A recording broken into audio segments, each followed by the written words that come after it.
welcome everyone. This is Steve with Aptera Owners Club, and I'm joined by Gordon, Milson, Will, Hunter, and Gershom.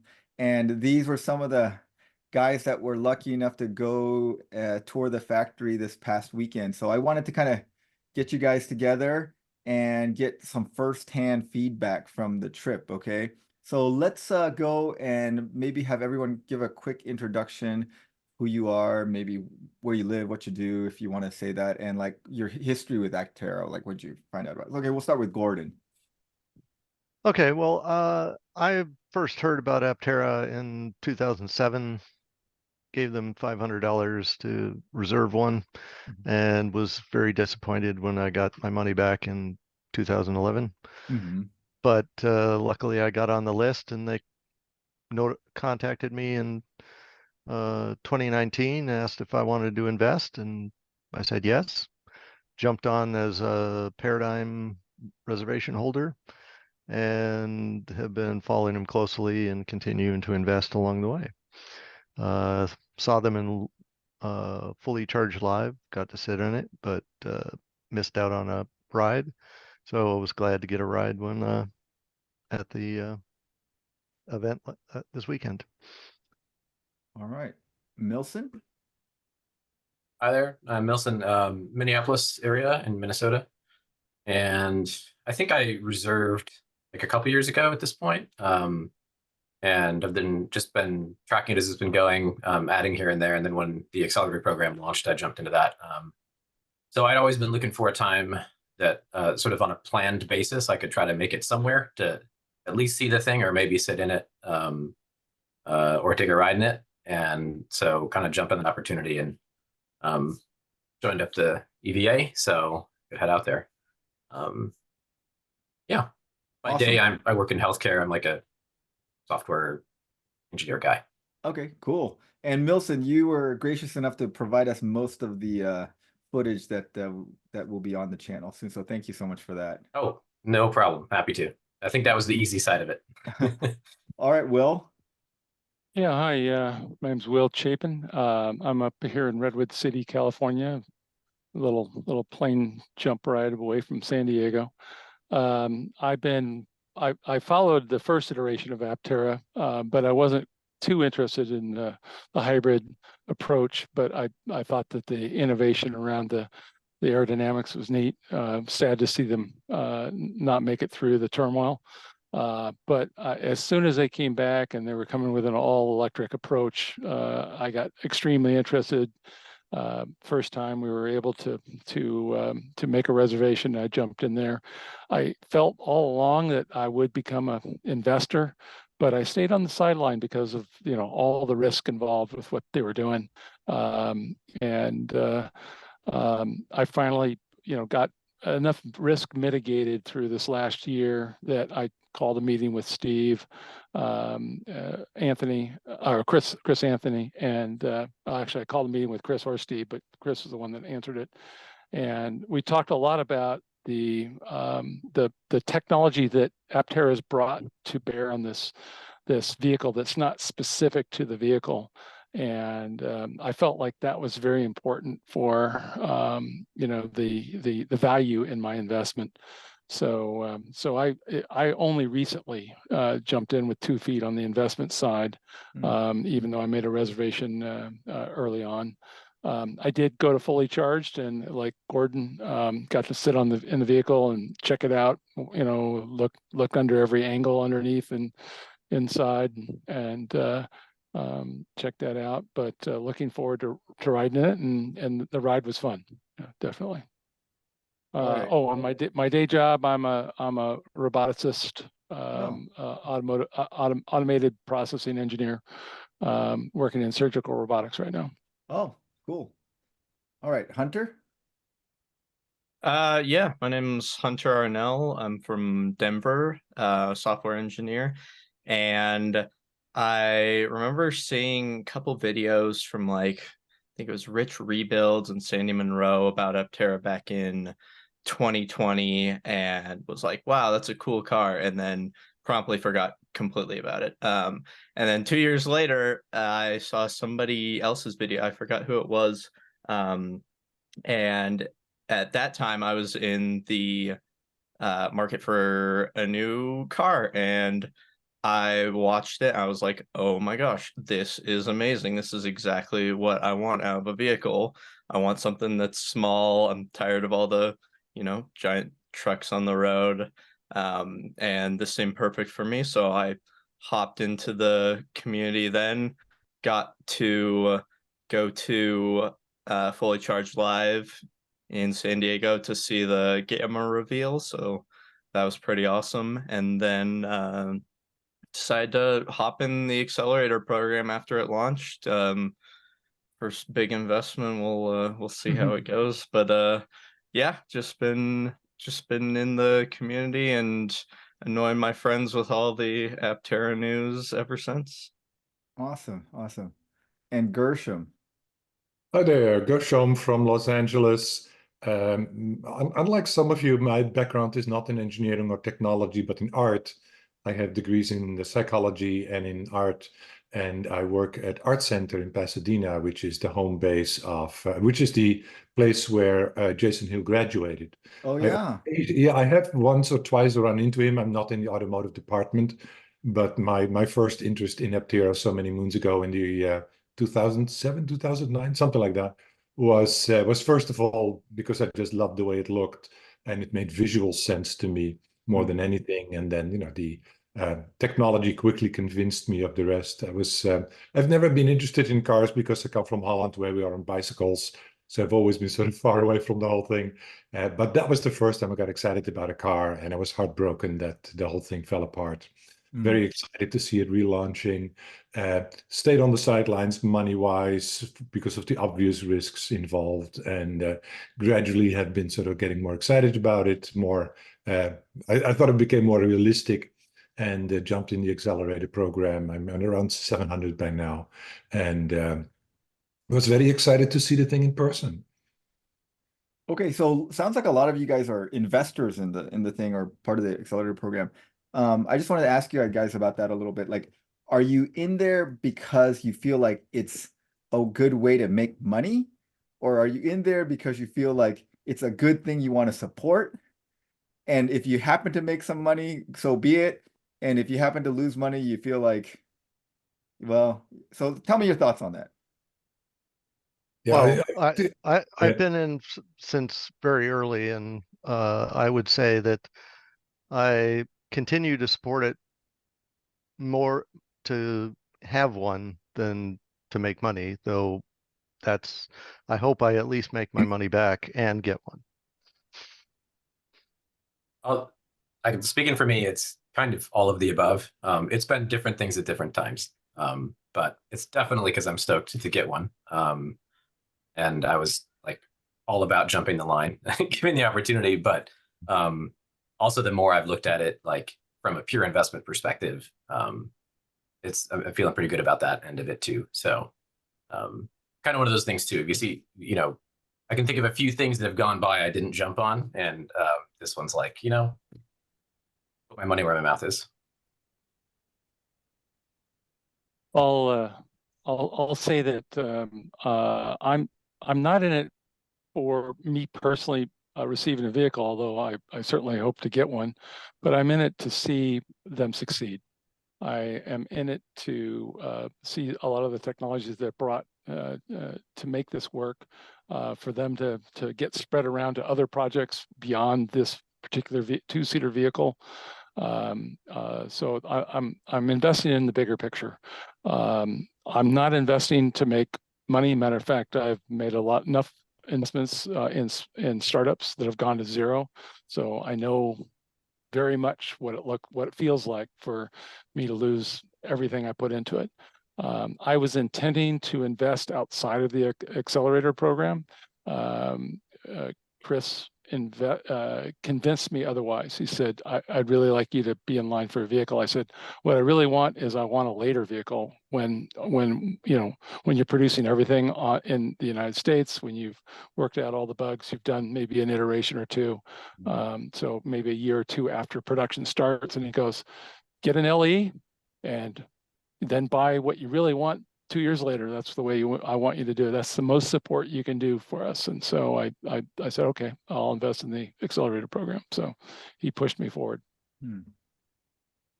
Yeah, some of the same things here. I eager to get it sooner rather than later. I feel like I've been waiting long enough with all the years, and I don't really think of it as an investment. If I can push them along, that's great.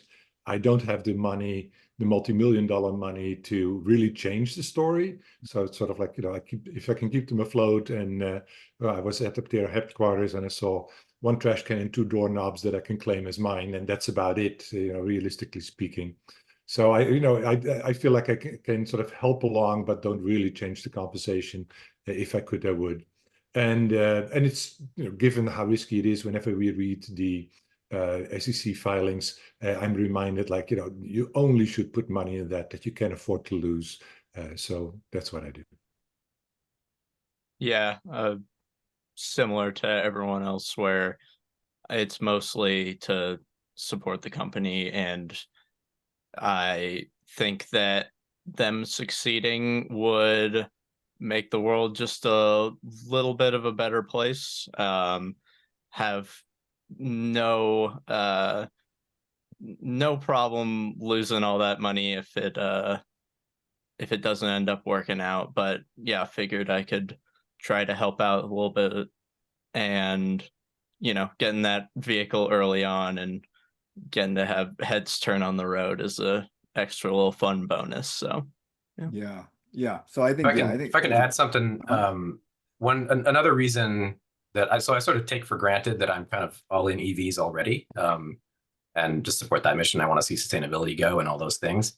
What I'm excited about up here in a cold weather state is, I mean, to this day, we still deal a lot with, and we had the Chicago news come out and all that stuff too, but we still deal a lot with people like, oh, cold weather, these don't work.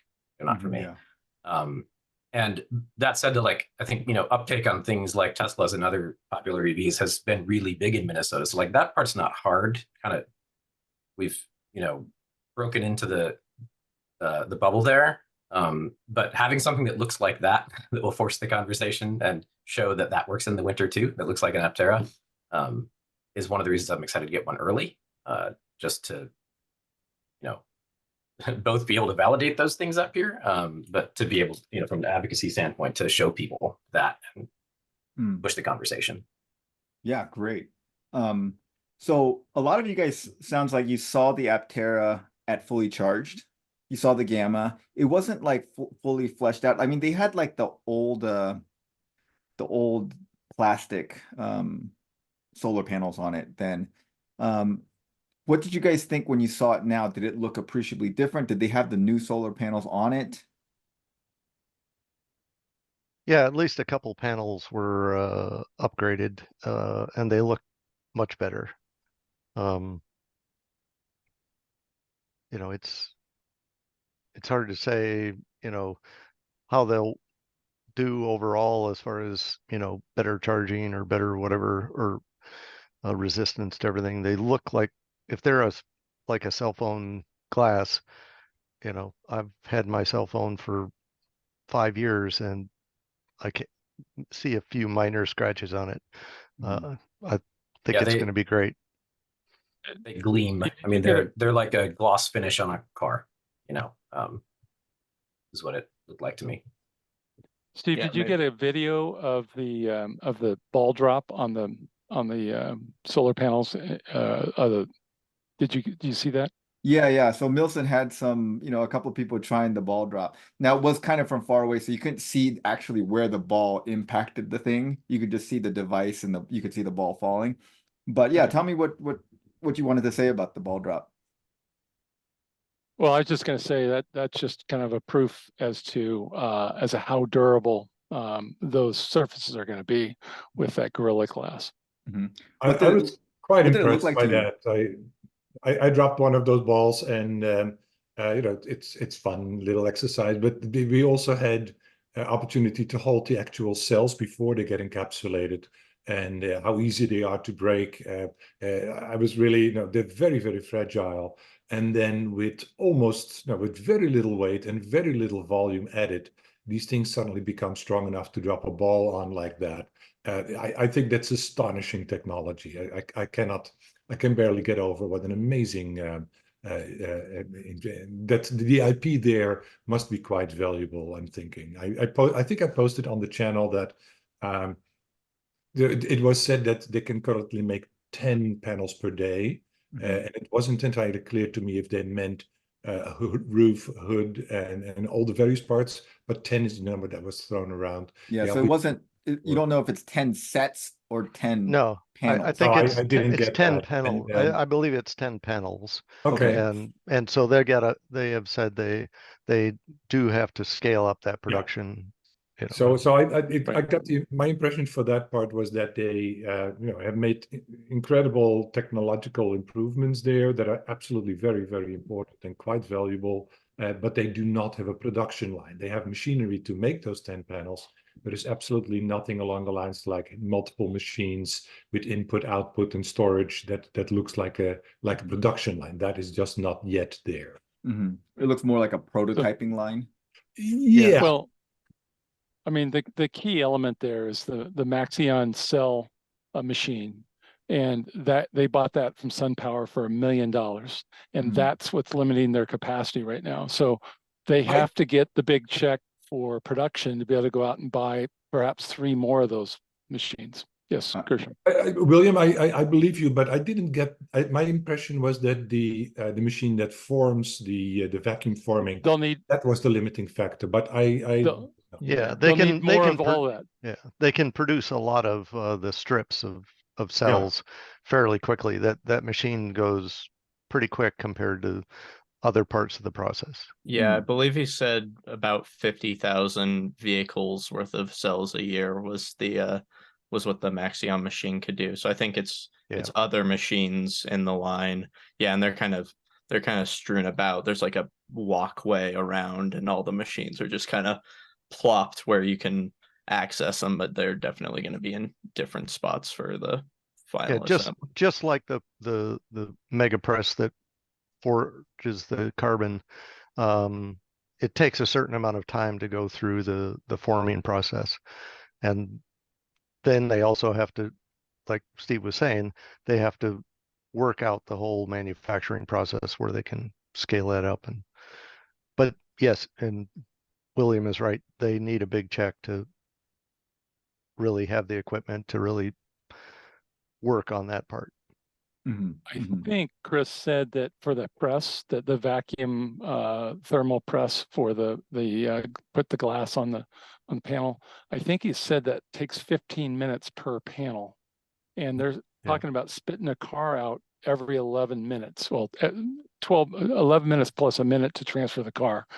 So, to keep pace with that, they've got to have multiple presses to do the 3 different panels and keep up with production. So yeah, it'll be several. I have no idea what the lead time is of those things. I didn't get the impression that they would be $1 million machines like the Maxeon.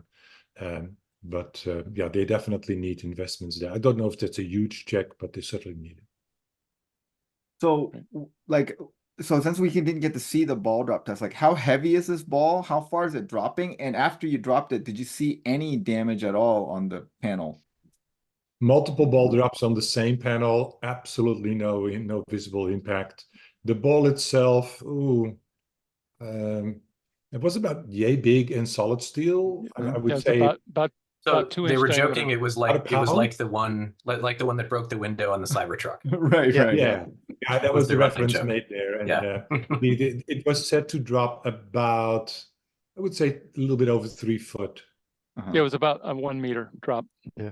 And what's underneath the panel? I didn't want to go metric, but I think Is it like steel under the panel? So is it steel like hitting? We didn't see what was directly under it, but the panel was on a platform of some sort, and I don't know whether there's any give to it or not. But he never removed the solar panel that we were dropping on, so I didn't see what was underneath it. I mean, it sounded like a pretty hard impact on the video. Oh, yeah. It hit hard. It's impressive. It's quite impressive. And then did you guys get to like pick one up, like one of the new panels that are glass? I did.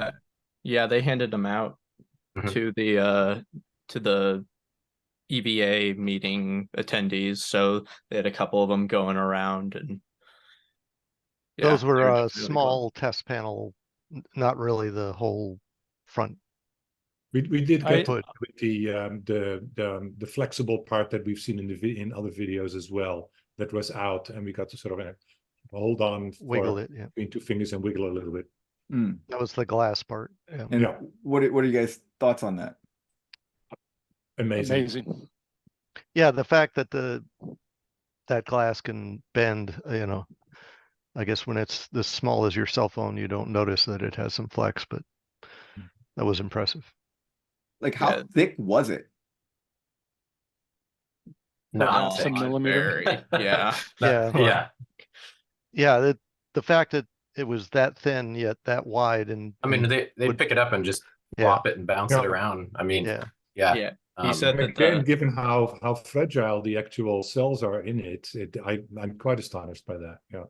Yeah, he said the limiting factor for how much they could bend a panel was to do with the solar cells and how much they could flex in 3D rather than the glass. He said you could basically, he was just sitting there and playing with it. Those things are incredible.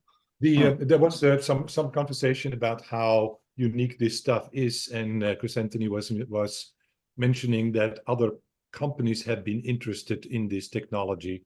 At which point he became very thoughtful in using his language. I was expecting, no, this must be automotive people that are interested in that, and I hope, also given that they need money for this production line, that they can do something like they have been doing with the battery thing, where another company may invest in their technology and set up a joint venture. And this might didn't Chris say that he expected that batteries and solar would be separate money makers for Aptera, perhaps even than the actual yes, car? but that sounded like they are looking to sell the intellectual property of how to produce panels like that to put on other vehicles or other implementations. So I don't know if they want to sell or a joint venture. I have no idea about that. Yeah. So I would love for it to stay at Aptera, of course. That sounded Chris- like a long-term plan too. Like the solar and the batteries would be eventually going out and not like next month or anything. I guess they're No, going to but compete with Sono Motors on the providing panels for other vehicles. So Chris did tell me about a design win that they've already gotten that's outside the automotive space. I'm not going to say on this video what that was, because it might have been part of my privileged investor talk with them, but they've already, they're already ready to monetize that. Okay. And then I remember outside of automotive. Yes. And Cool. I remember him saying, like the several options for getting more funding was one, like having a large investor, two, crowdfunding, three was doing debt financing. And then I asked him, like, well, how are you going to get debt financing? Like, banks don't want to lend money to startups because they know most startups fail and they're not going to get their money back. They want some kind of collateral.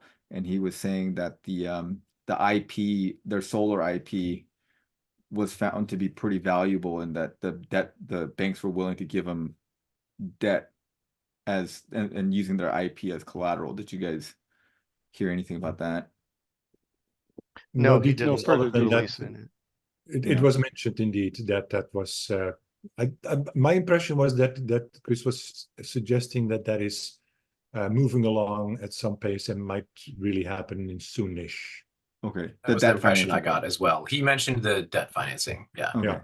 So it looks like that's how they're kind of moving in the absence of the the inspired billionaire that they've been looking for about 2 years. I think they're continuing to chase them all, right? Is kind of the impression I got. So, while also looking at doing the debt financing. When I talked to Chris, a while ago, I kind of felt like a public offering was a couple of years out. But from what he said publicly at the EVA meeting, I kind of feel like his timing for that might be only a year out. So that surprised me that he's already that close, thinking that close to a public offering. And I think leveraging the fact that he's got the largest crowdfunding project ever, that's not a Bitcoin thing is one of the things that they're going to try to leverage for that. Mhm. But I still got the impression from him that that would still be after the After the production. launch. Yeah, because I production don't think launch. going IPO before production is a good idea. No, Yeah. it's going to be probably quick on the tails of it, so they can scale up. So Yeah. production will start. It won't be at a car every 12 minutes. Mhm. But if they're delivering vehicles to individuals, Yeah. then they can go for that IPO and then get to that car every 12 minutes. Right. I think I suspect that's their plan too, is to like hand build the first several hundred and start delivering them to the accelerators and then go IPO and use that money to like Mhm. scale to. I would think that they're still going to be using the assembly line to start. Uh-huh. Yeah. Sandy Monroe really emphasized that that's the way to go. You do not want to hand build a few cars, and you don't want to go the canoe route. And I don't think that will work for them. Yeah. The production line has changed somewhat from the videos that we've seen of it, because part of Okay. it is now happening in Italy. Okay. And so we had several questions asked about exactly what is happening in Italy. And so guys, correct me if you have a different sense of it. So obviously the chassis, but also the rolling chassis, right? So including suspension, including Alafi wheels, Yep. which are pretty much walking distance from Modena. There was some conversation about tires, whether those would be on or not, and what the logistics would that be. But the substantial part seems to be happening there. And as part of that, For the first few, whatever, 100 or Yeah. whatever the number was. Well, but CPC invested in that production line, and I was told that they really want to show off that production line to their investors, and actually Yes. some of the early PIs there, not the PIs, sorry, the chassis, so that they can show that off, and that may allow them to extend their operations either in Europe or perhaps even in the US. The thing that was new to me was, just how much of it, like when he was saying rolling chassis, I mean, they're meaning all those parts and a bunch of forged parts and other stuff too, that were not just the carbon, right? So yeah. Yeah, he said about all that half seems to of be the- happening there in Italy, and given and then there were questions about shipping all of that, because it's a lot easier to stack the parts as we've seen them being pressed, as opposed to an entire chassis, which takes up a lot more space. Chris was quite gung-ho about having multiple shipping containers coming in almost daily, and moving that through. I have a hard time wrapping my mind around that, but I'll leave. Has anyone ever seen the back of the building? There are 3 or 4 loading docks that would allow for that. So it's certainly possible to have that. He did mention a bit of a challenge with that space in terms of on the other side of it and getting vehicles out when they're done, getting them out quick enough, and keeping them out of the way and stuff like that. But also had, kind of like always, he had like 2 or 3 logistical plans already all set to the level of detail in his mind, which was pretty impressive to me. And he just rattled off like, oh, here's how it'll work. So it goes a different way. Yeah. On that same note, I asked him about, buffering outside the building, because if you're spitting a car out every 12 minutes, you need a buffer someplace. And I asked him about real estate on that premise for how many cars. And he said, well, they have like 340 parking spaces, I think, which is not enough for a buffer and your employees and your guests and everything. So he talked about an off-site lot that they would have within a few miles that, when they roll a car out, they'll roll it over there and do anything final over on that buffer lot. So they're extending to another site probably. Yeah, I think he also say about, go ahead, Kristen. I think Chris said that once they come rolling out of that building, that they actually need a couple of miles of warming up, cracking in. I'm not sure what the language is there. Yeah. Burn-in, kind of. Yeah, and that would actually happen as you move it to that new lot, where they can do the final cleaning and polishing for people to pick them up. And then on the rolling chassis, I asked Chris specifically about whether or not that meant that the chassis would come on a dolly. And he said they actually talked quite a bit with CPC about that, and the logistics of getting the dollies back to Italy nixed that idea. So the other thing, if you look at the production video, you'll see that I think the rear suspension comes in after the battery's installed. So if the chassis comes from Italy with the rear tire, a rear wheel attached, then they have to take that off to do the battery installation and then put it back on. And so that's currently one of the things that's negotiated. So the rear might be supported by a temporary rolling mechanism. Well, there's two front wheels. So that's how the chassis rolls. He also said, I think he said 8 cars per carton, per container is the density that they'll be shipped in. And so there's a lot to be determined, but he made it very clear that what will definitely happen in Carlsbad is the solar and the battery. And what other accessory and the wiring, what other things happen in Carlsbad is to be determined versus CPC. And then the future obviously is that the CPC equipment will get duplicated in California. And perhaps even Aptera will be finished on some other continent as well. But that's still in the dream stage. Yeah, there were several elements of opening multiple factories, eventually duplicating the dies and duplicating the presses from CPC here, and that would be enormous investments that are currently just make believe and hopeful thinking. Chris did mention that the very first chassis, it might actually be flown over rather than shipped. Oh, really? An entire shipping container, and CPC wants to keep some stuff for their investment show off, and Aptera is extremely eager to get their hands on the first thing, finish it, driving around, getting more investors, and everything that goes in validation and all that. So they might even fly in the first one. Yeah, because I heard in the keynote address, he made a statement about like the first rolling chassis would come in the next several months. And that was confusing to me because I was like, well, then we're way behind the timeline, because if they're not getting them for several months from now, then they can't build a PI for a month after that. And then they can't start doing all that testing they need to do. So yeah, I assume that was a misspeaking, which maybe wishful thinking on my side. So someone check that with him if you have the opportunity, Steve. Well, and that I didn't get the impression that deliveries from Italy would take that long, because they're already so far along in Italy. Because he mentioned another point, the timing on the crash testing too, which was like only a couple, 3-4 months out. I forget the exact what he said, but it was late Q1, early Q2 type stuff. Yeah. And that timeline doesn't work. Something there is, something unless it happens like real clarified soon. there. I'll mention that I did have dinner with Chris and Michael Johnson at the very tail end of Saturday night, and Chris asked me when I was going to be back down, and I said, well, my next dream would be to get a chance to drive a PI, and I go, what's that going to be, midsummer or something like that, and he goes, oh, April. I go, well, I thought you said you weren't going to get rolling chassis until late March, and he goes, yeah, it should only take us a couple of weeks to get it drivable. Okay. So he was inviting me back down to come in April.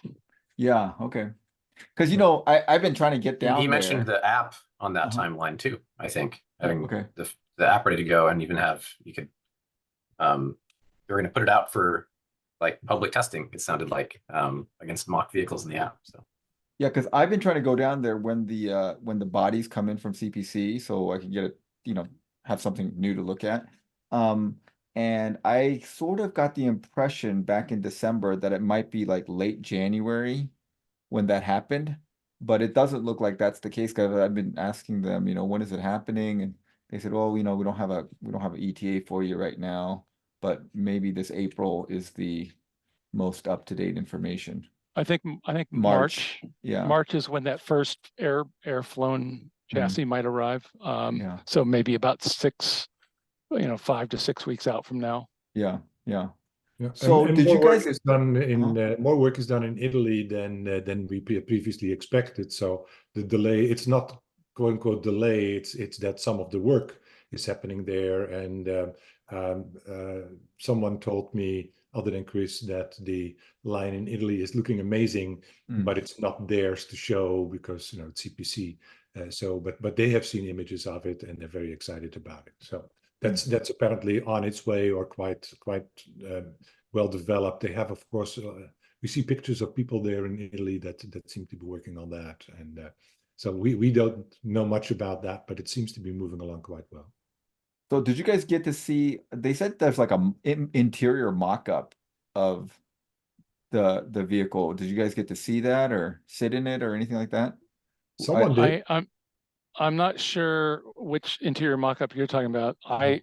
Chris McCammon took me over to the human factors mock-up, which is nothing special. It's all is a fiberglass, an early fiberglass molding, very crude seating in it, but they had all the displays and the steering wheel and things like that, where they work on different reaches and what's in view. And I had commented to Chris that I could not see the side mirror displays in front of the steering wheel because the steering wheel was blocking my vision.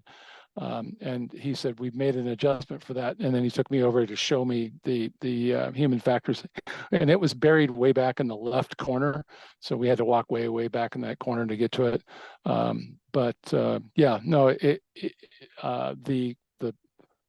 What's there in the Gamma is going to change quite a bit to production intent. Did you I guys noticed that get in the Gamma as well. A lot of us got a lot of time sitting in the Gamma as well, because after the test rides, they pulled it back in, and it was just parked right next to the EVA meeting, and so there was times various people were sitting in there watching the meeting, and it was nice to be able to kind of move all the seats around and just check the sort of fit and feel even in there. At least speaking for me, it was comfortable. The wheel was right where I wanted it for my arms, and really the only thing I noticed was that same thing where I couldn't tilt the yoke out of the way enough to see the little cool side mirrors. Yeah, so let's move on to that. This was a lot of you guys' first ride in the Gamma, and any comments on that or anything you noticed? Chris drives it like a maniac, which is great. It sort of shows off the sports qualities, the performance qualities of the thing. It's really not just a commuter car; it's a very sporty thing. And there's a bit of show off when he makes the tires squeal. But I was impressed by how incredibly quiet it was, other than squealing wheels. I was impressed by how extraordinarily stable it felt, even though you took the curves at some. There was no body roll. It was no on rails. No roll. Unbelievable. Absolutely none. It was and that was the Gamma, which really is a beta prototype. So, it's not gonna the final production I would expect to have less creaks and groans and I didn't notice any so. creaks and groans. It was of course very brief, but I would drive it as is. So like if it's getting better, that's exciting. I agree with Milton there. Yeah, I was saying to a lot of people, I think like one of my favorite Teslas to drive is actually the cheapest, slowest one is the rear-wheel drive Model 3 because it's the lightest one, and just how it throws into the corners and everything else. And this, it's like if you took that and you made it quicker and lighter. So I think it's can be good. So is it like what you expected? Are you like lighter than you expected? It drives. It reacted as if it was lighter. I have the little FUV, and that's a 1,300-pound vehicle, but I would say that thing rolls and reacts a lot heavier than the Aptera felt. It felt like I was in a lighter, more nimble vehicle. So I was impressed. I guess I was somewhat surprised. It felt a tad lower than the entire thing, not the seating. The seating itself is low, but that didn't bother me. It was also not as long as it might have seemed from some images. I don't know. I don't think they repainted the parking strips in front of the building, but it fit quite nicely. I really didn't think it was all that wide. So, and you know, and I- details of the interior will change, so I wasn't too concerned about that yet. I think everybody's said this, and I probably shouted it in my adrenaline when I was in there, because I think Chris prompted me about it. But it is really true that when I was standing when I first saw some of the alphas as I showed up, I was like, oh, these are small. Like I knew they were small, but I was like, they look pretty small, which I think is going to be good and fun, and it's kind of what I'm in for. But when I jumped in for the test ride, which also was really easy to get in and out of, I thought, by the way, and I saw some people even kind of testing it with lowered mobility during the meeting, and they seem to be doing okay too. But anyway, as soon as I got in, it felt huge. Yep. There was just so much airspace and room for everything. So that was kind of cool. Yeah, and there was one gentleman there that was 6'8" and probably north of 260 pounds. So I would guess, and he fit, and he said, it was snug, but He felt that he's they had looking- enough headroom and he enough still wants one.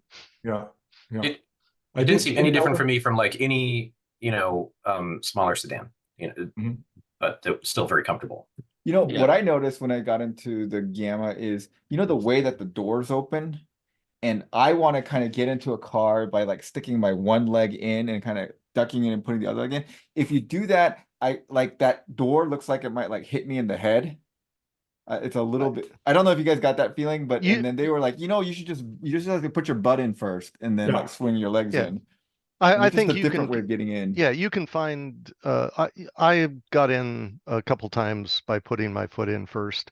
It does take a little bit of maneuvering, but I would say I'll probably get used to backing into it. But I think it's a matter of your age and flexibility that is going to choose how you get in. I did see one older person struggling to get in and out, specifically just the foot, the area of the curve where the window. I don't know. I don't know how to describe that detail. Where you would swing your feet in, but that's actually going to be slightly larger in the next version anyway. So some people being very comfortable with it. You'll get used to that. I don't think it's a big issue. Yeah, honestly, with how the doors open and how different it looks on the outside, it's incredibly familiar as soon as you get over the door swinging up and you're like, oh, that's new. But then getting in feels natural. You reach for the door and the handle's right where you expect it. You reach to get out and the button's right where you think it is. It doesn't feel claustrophobic getting in and out. It doesn't feel like with Teslas, half the time you have to explain people how to get in, what they need to do. I don't think that's going to be a problem with Aptera. It all felt like it was very well designed for the average person to really get a feel for it pretty quickly. Yeah, compared to Yeah, a small sports car, it's probably easier to get in and out. It was on the passenger side, but like they were not giving any instruction to anybody on the test rides, and they were cranking online through there. Everybody figured out getting in and out pretty easy. Yeah. I So sort of you guys enjoyed how we have there was the first time that the Gamma was shown, Steve, I remember you getting on your knees with a tape measure to find out exactly how wide it was and all those, and this conversation has shifted so much from design aspects into timing, into logistics, into what's going on where and how quick things get. So the conversation has matured quite a bit around the Aptera, I think. Yeah. I think that people are concerned about I mean, especially people in Europe are very concerned about the width, which rightly so, because there are, but people drive like full-size vans in Europe too. I mean, I see full-size vans driving around in England when I was just there recently. So I think people will get used to it.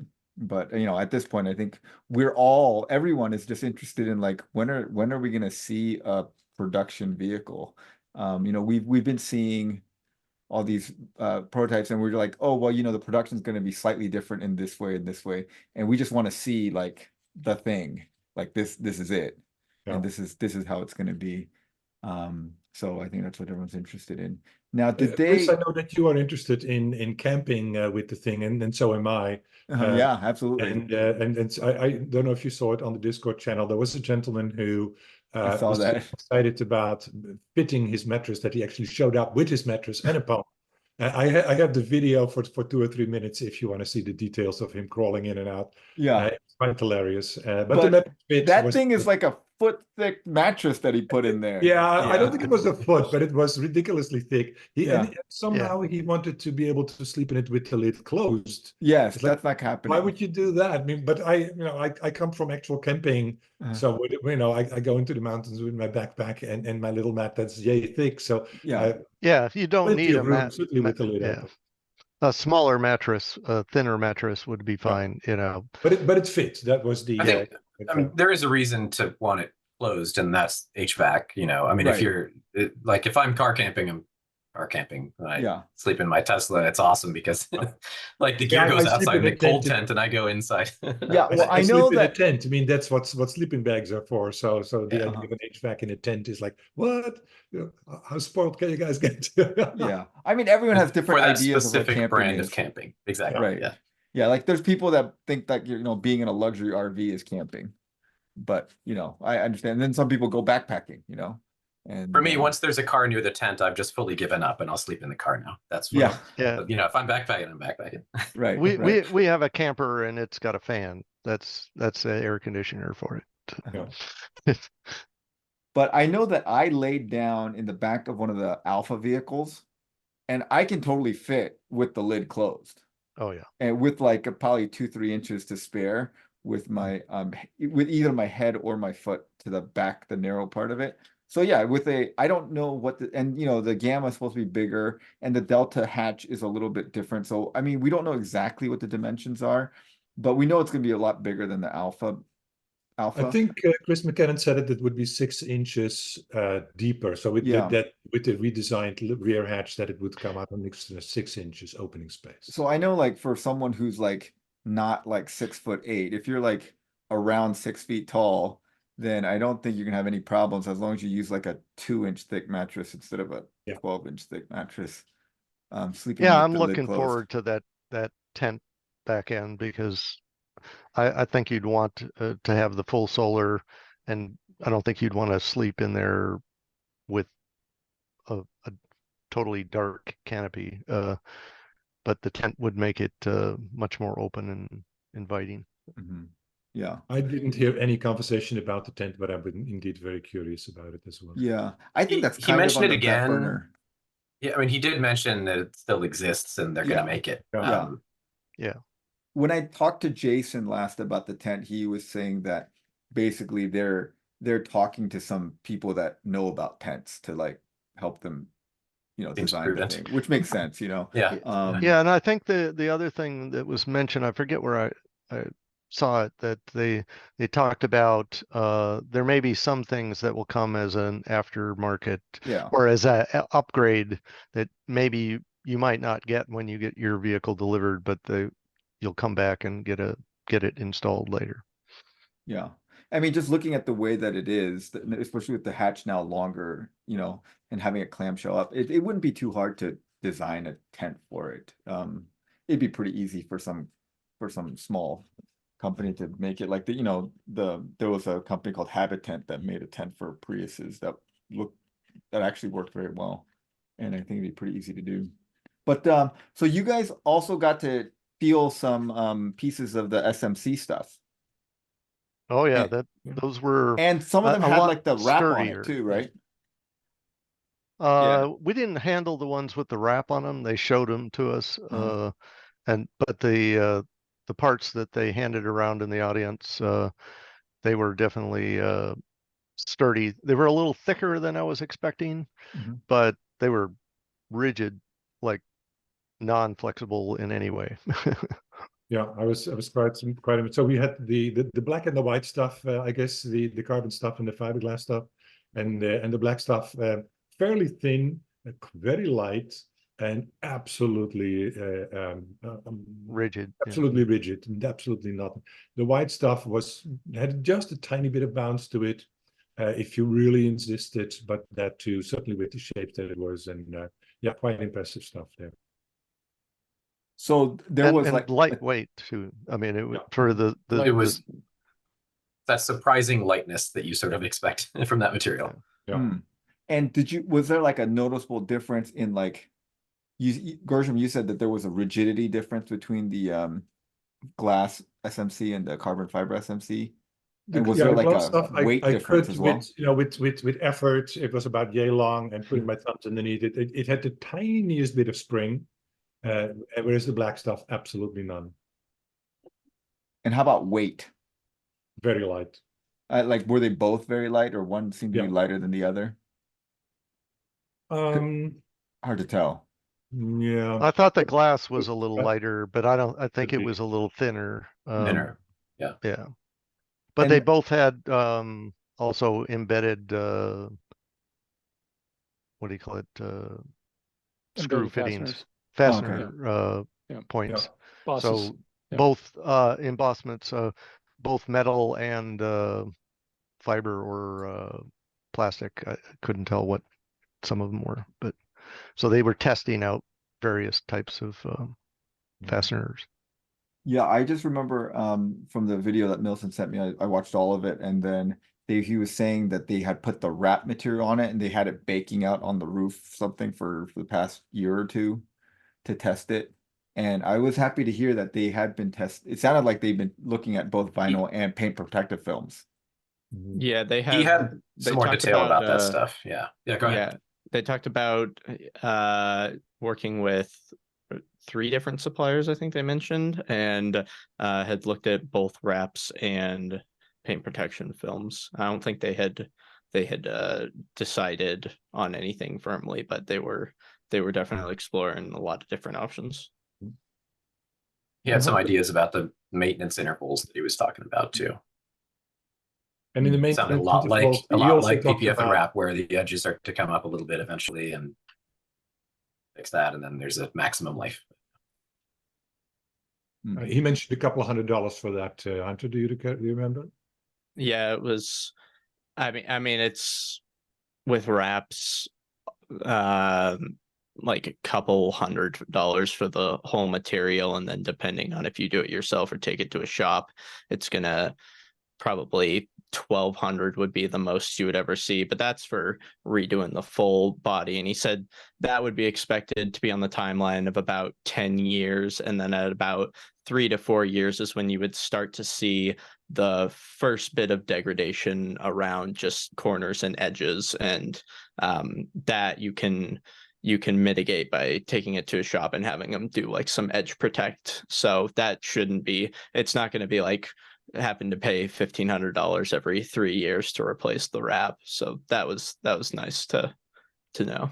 Yeah, I think it was Chris McCammon mentioned the fact that or reiterated the point that you only wrap the sides, you don't wrap the top and bottom, so it makes it a lot easier. Yeah. So anything surprising that you anything surprising or interesting that you gleaned from the weekend there? When he talked about funding, I don't know if they had ever explicitly said this, but he said that with all of the funding that they were getting, it was about 4 to 5 million per month, and their expenses were only about I think it was like 1 to 1.5 million per month. So even after the accelerator program's over, they still are confident that they're going to have at least enough money to make it to production, and they're going to have a couple million every month that they can put towards moving the production line along. And it's now it's just a matter of the more money they get sooner, or the more money they get, the sooner they can do everything. But it seems more a matter of when and less a matter of if, which is really nice to know. Everybody was very optimistic, even folks like Michael Johnson, who he's got more invested in this than any of us, I think. Oh Yeah, yeah, he Michael was like the Johnson- original. Yeah, Michael Johnson told me, he said definitively, when I had dinner with him, that, now at this point, he's got nothing more to put into it himself, but it's a matter of when, not if. And he's very confident about that. So, if we get the right person with the right checkbook, it'll pull it forward, but we're going to get there. Yeah. I think that they currently have about 40 employees. If anyone cares about that detail. And he said that when they go to production, they'll need about 80 on the floor. Total, what was it, 50 handling inventory and 30? 20 on the floor, I thought, and 50 handling inventory. So 70 is it the total you got? Okay. I thought that was what I heard. I think it was 30 and he said 50. Oh, okay. That's what I thought. I thought it was 30 and 50, Okay. but then he said it was only 6 in Italy at CPC. That's how Yes. automated CPC is. Yeah, all of the body work, all of the manufacturing of the body panels. I don't know if that includes the assembly of the body though. But that's still an amazing that means that if they can do something similar to that in their solar panel manufacturing, because I don't know that was counted either. It's pretty impressive, Yeah, there is definitely an energy there of the when not if, and a lot of positivity around stuff like that. I think a thing that impressed me, maybe not surprisingly, it's a little more generic, is just having been around the office and the people and seeing Chris Anthony doing his thing, and doing so many Q&As in different contexts and things like that. Like, it was very impressive how well he knows that product, and he knows how to get it done. And like logistically, he's got this end-to-end view in his mind. You can go into almost any corner, and sure, this is his job. He's good at it, right? You go into almost any corner, and he has a plan for that. So that was really cool to see. I think that'll, if in the QA videos, you can see it too. Yeah, I think he mentioned in the at one point in one of the videos that he's been part of 9 startups, and he has a few very successful companies that are still operating. So, and he's an engineering type on top of that, who he's got that breadth and the depth of so, which I think is obviously a good thing to have. Yeah, and the other thing was just the engagement level and the approachability of everybody at Aptera. I mean, in the EVA too, actually, it was really great. Great community. But yeah, how many the guys at CEOs Aptera, would like, you would have dinner with to us? you'd have to beg them to not answer your question or not engage with you about the thing right then if you brought something up or whatever. And so that was really nice to see. And they were all like that. Yeah, I loved meeting Audrey and Chris McCannon. They were very approachable and they never seemed to hesitate, like, oh, I'm not sure if I can talk about that. And when I introduced myself to Chris Anthony, I mentioned that I had seen him so many moons ago in a Long Beach event. And then the way that he shakes your hand and looks intently at your face, he's honestly trying to remember your face and to make an actual relation. It never felt run of the mill, yet another one. I'm not a huge investor. I'm like a bit around number 700 in that thing.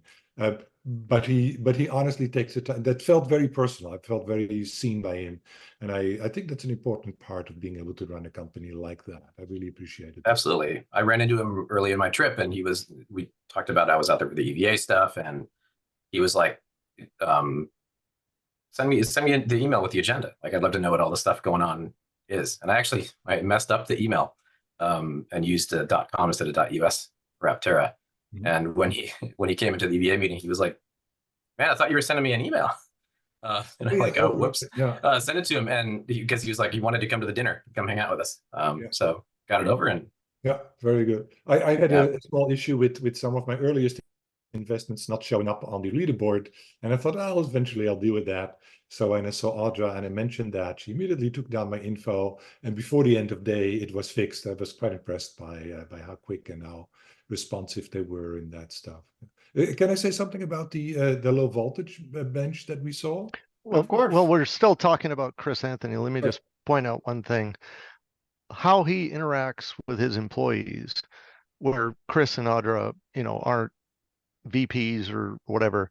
He treats them, as equals as far as, he doesn't hesitate to do things, or, he's not correcting them or whatever. He feeds them information or asks their opinion on things. I was impressed the way he dealt with his employees. Yeah. Culture seems very, very good and strong there, Yeah. which is an important factor for this stuff. Yeah. Absolutely. Yeah, Gershom, you were going to say something about the low voltage stuff? Also, the little behind the scenes tour that we got looked quite a bit like videos that we've seen from various other people that have Yeah. video documented these things. So it's a bit of a boilerplate thing for them to do, which is fine.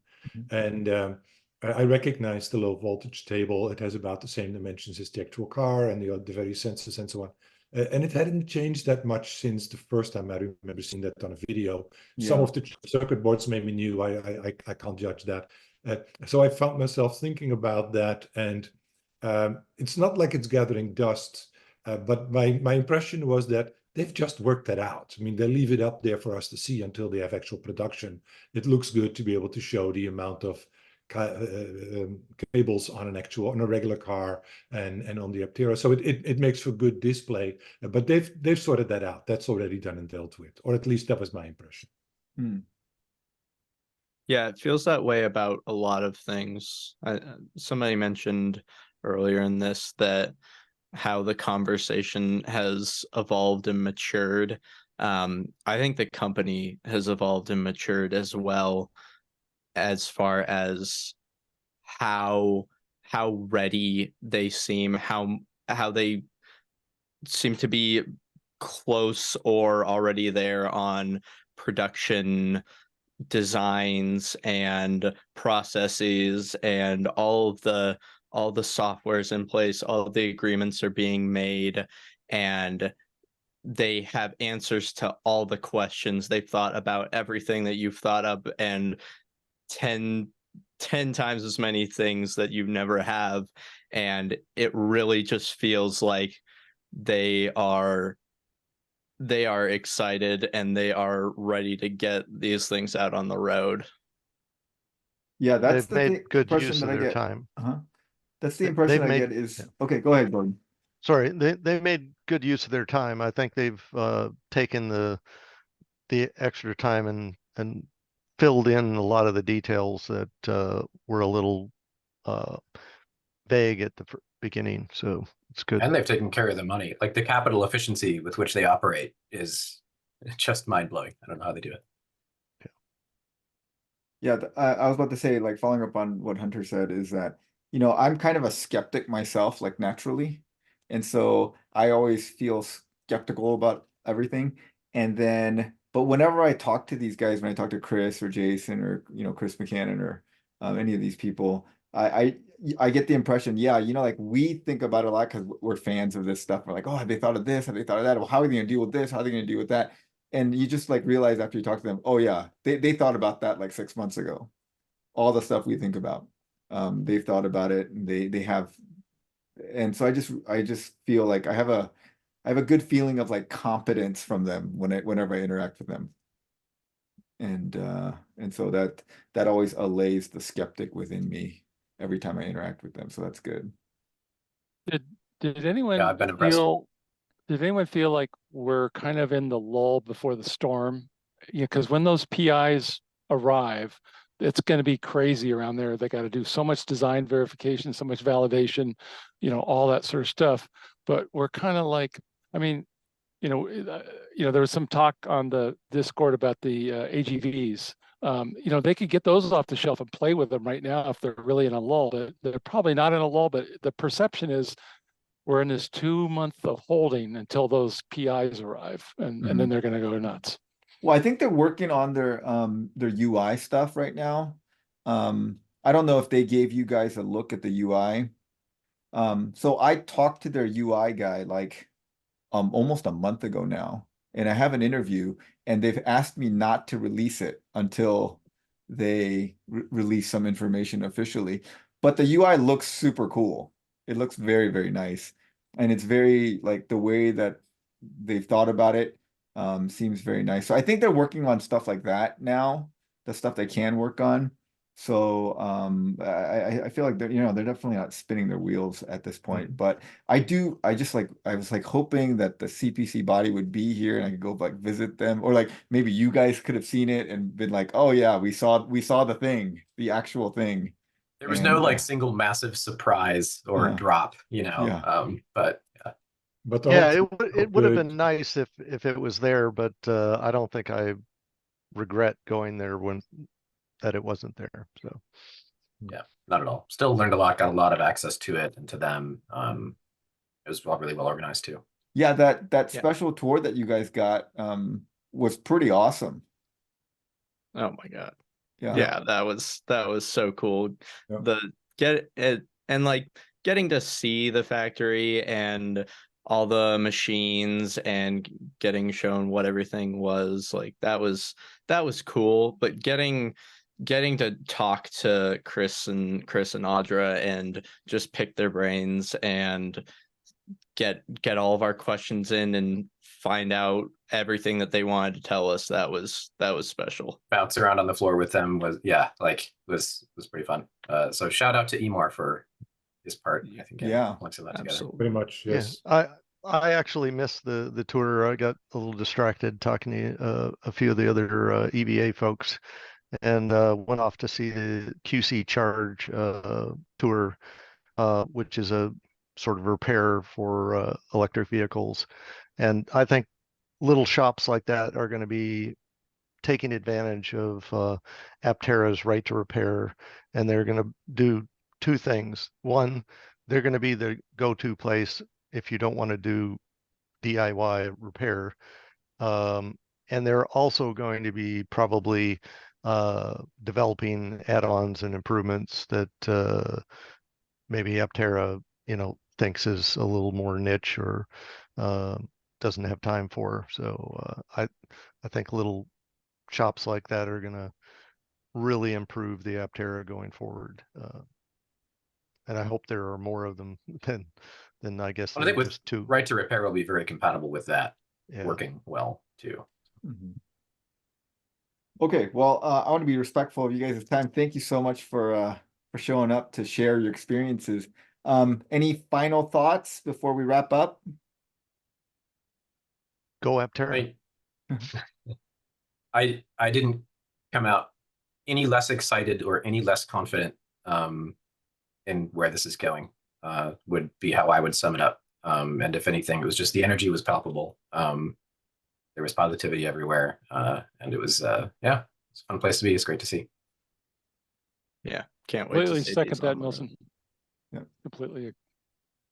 Okay. Yeah. All right. Well, thanks, guys. Appreciate it. And again, thanks to Milson for sending me the videos, and Hunter, I'm going to go over your videos too. All right. Have a good night, everyone. Thanks Thanks everyone. all. Thank you. Nice. Thank you.